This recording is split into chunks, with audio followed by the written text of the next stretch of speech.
Shalom Bapak Ibu yang diberkati Tuhan. Hari ini saya senang bisa menyapa dan berjumpa dengan Anda semua.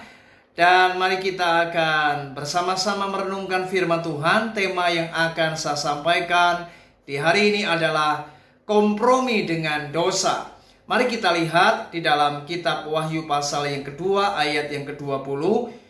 Firman Tuhan berkata, "Tetapi aku mencela engkau karena engkau membiarkan wanita Isabel yang menyebut dirinya nabiah mengajar dan menyesatkan hamba-hambaku supaya berbuat zina dan makan persembahan-persembahan berhala."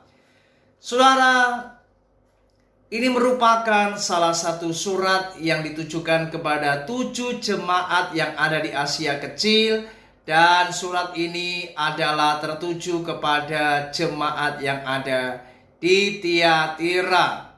Dan ternyata Tuhan menegur jemaat Tiatira. Mengapa? Karena jemaat ini membiarkan wanita yang bernama Isabel, seorang nabiah, di mana ia mengajar dan menyesatkan hamba-hambaku untuk berbuat zina dan makan persembahan-persembahan berhala. Saudara, inilah yang dinamakan kompromi. Dan jemaat di Tiatira ternyata mereka kompromi dengan dosa. Mereka tahu ini sebuah penyimpangan. Mereka tahu ini adalah sebuah penyesatan.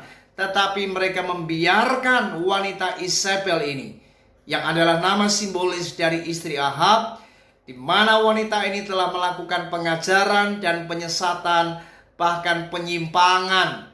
Dan mereka ternyata membiarkannya. Dan inilah yang dinamakan kompromi dengan dosa. Saudara, sebagai anak-anak Tuhan, kita ini harus berdiri atas kebenaran. Kita harus berani menegakkan kebenaran. Tetapi berapa banyak ada orang-orang yang justru berkompromi dengan dosa. Sudah tahu ada kesalahan, sudah tahu ini adalah pelanggaran, tetapi mereka membiarkan. Bahkan ada pula yang turut ikut di dalam melakukan hal-hal yang menyimpang daripada firman Allah. Dan inilah yang Tuhan cela. Tuhan mencela jemaat yang ada di Tiatira. Dan inilah gambaran bagaimana gereja Tuhan di hari-hari ini. Kita harus menjadi gereja Tuhan yang bersikap tegas terhadap apa yang namanya dosa. Jangan kompromi dengan dosa, karena Tuhan tidak pernah suka dengan apa yang namanya kompromi dengan kejahatan.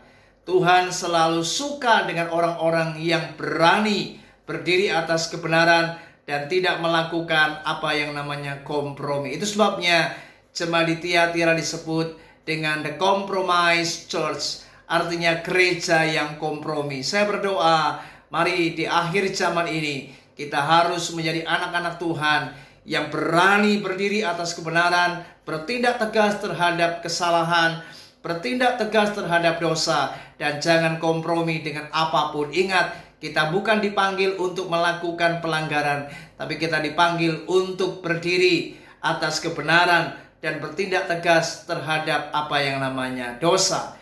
Kiranya renungan ini terus memperkuat iman kita untuk menjadi orang-orang yang berani dan bertindak tegas terhadap apa yang namanya pelanggaran, penyimpangan, dan apa yang disebut dengan dosa. Tuhan Yesus memberkati kita. Shalom.